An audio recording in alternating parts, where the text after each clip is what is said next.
Okay, so read this disclaimer first, please, guys. The clue's in the name of the channel. I'm an amateur, and I'm actually pretty bad. So nothing in this video should be taken as financial advice. Don't act on anything. There could well be errors, there could be slips of the tongue, anything. Do your own research, seek your own professional advice. Don't listen to me. Okay, hi there, guys. So just thought I'd give you a quick little run through about my tax situation.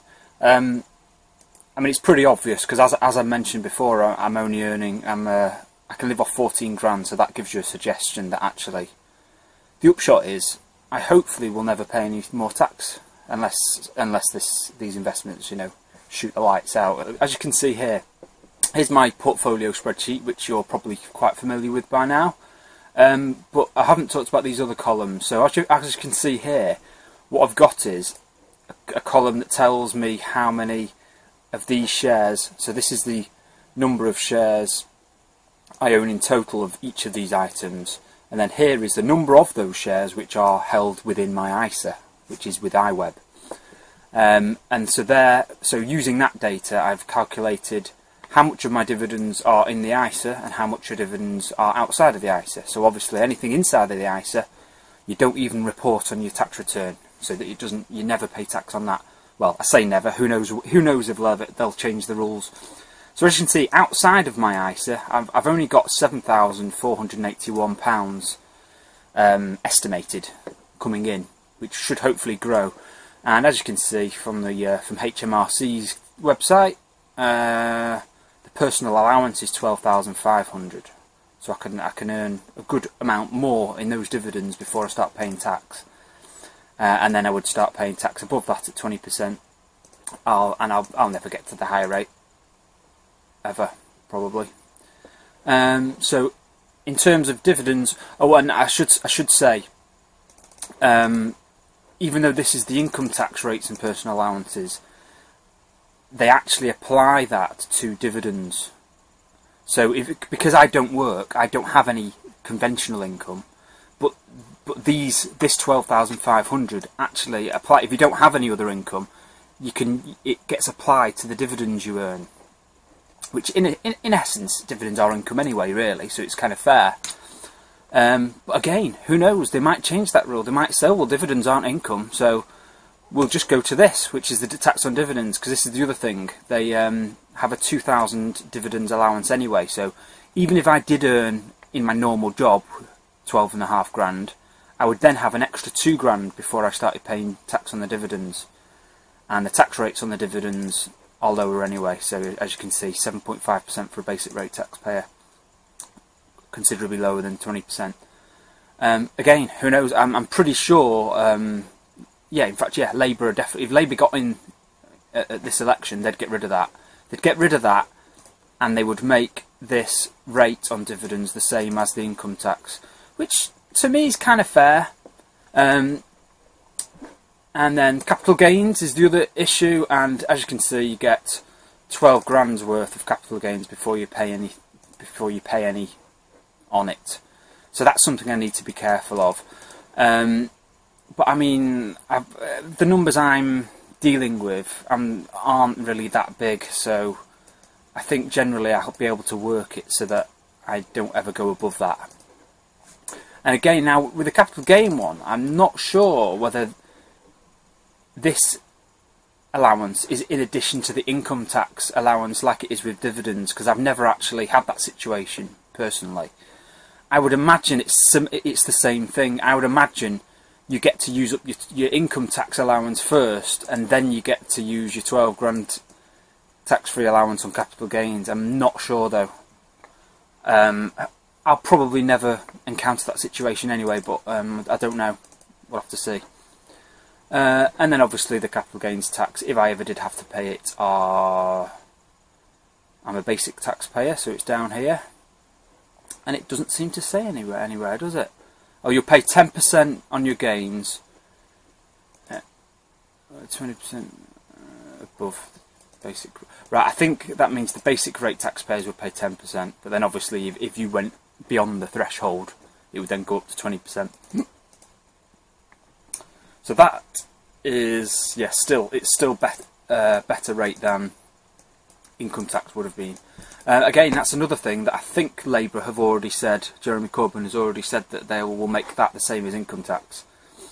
So again, even though I could probably go without paying income tax forever, because as my non-ISA dividend increases, so too does the allowances, the tax-free allowance.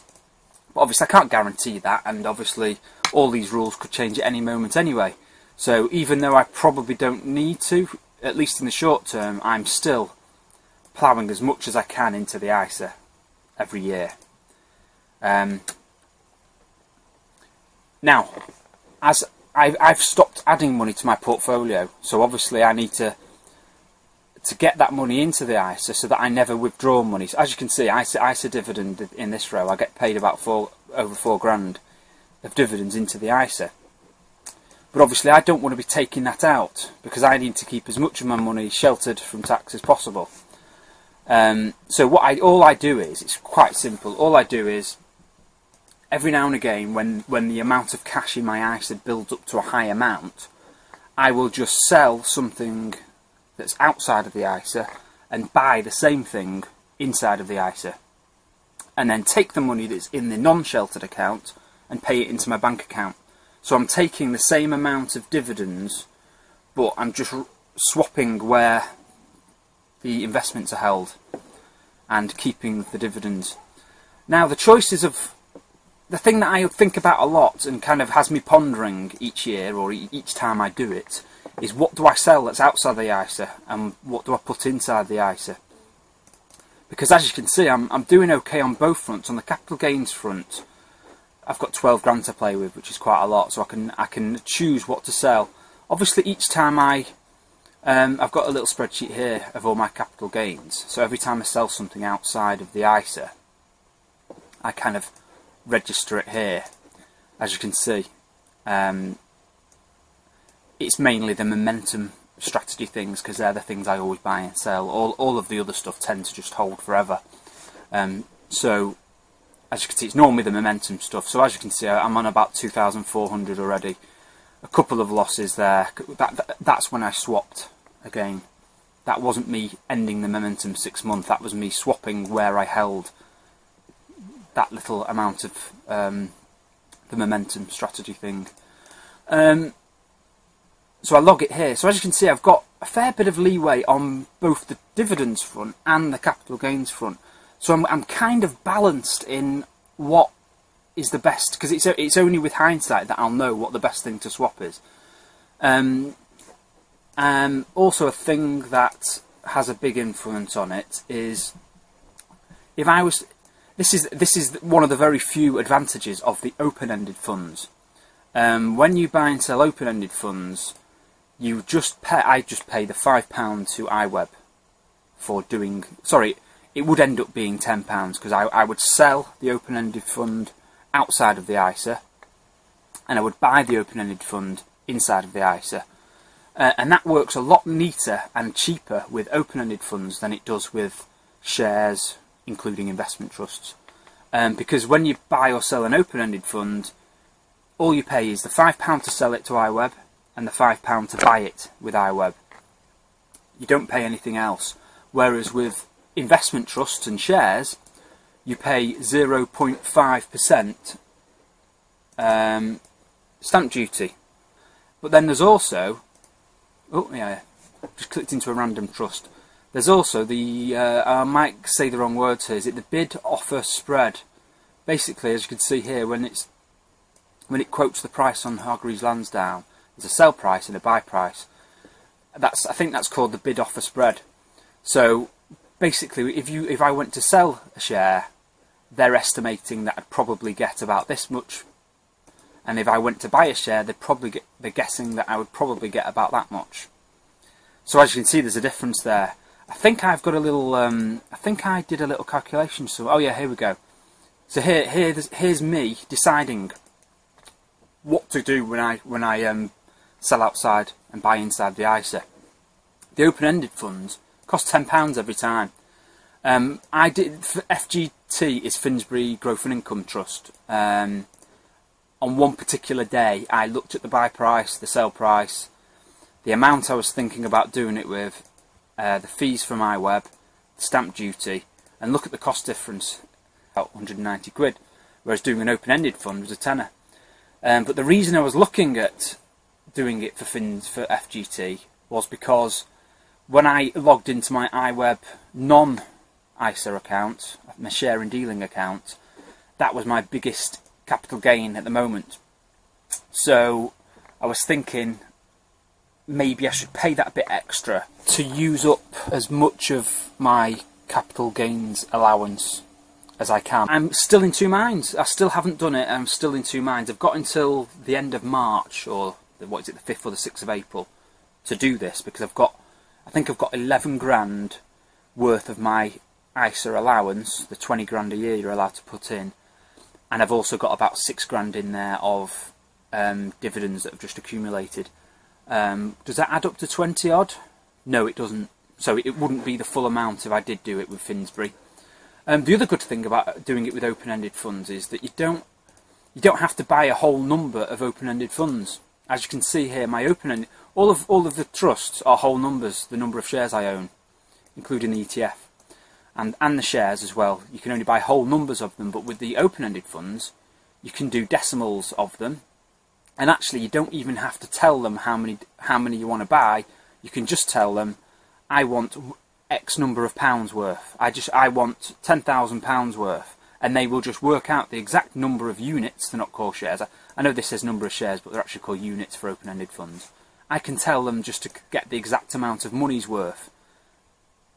So if I have a certain amount in my ISA account that I want to buy and sell, I can simultaneously say, instruct iWeb to buy £10,000 worth of one, sell £10,000 worth of one, and it will work out perfectly. It will keep me invested in the exact same number of units and the exact same amount of money in before the transaction and after the transaction. Whereas if I was buying and selling a investment trust or a share, the price would fluctuate, first of all, within the 5 minutes between the buy and the sell, but it would also have the bid offer spread, and the exact number of shares would not probably be the same. Or I could get the exact number of shares the same, but it might cost me a bit more. Or who knows, I could be lucky and in that 5 minutes the share price could have dropped. So that is one of the very few things that are good about open-ended funds.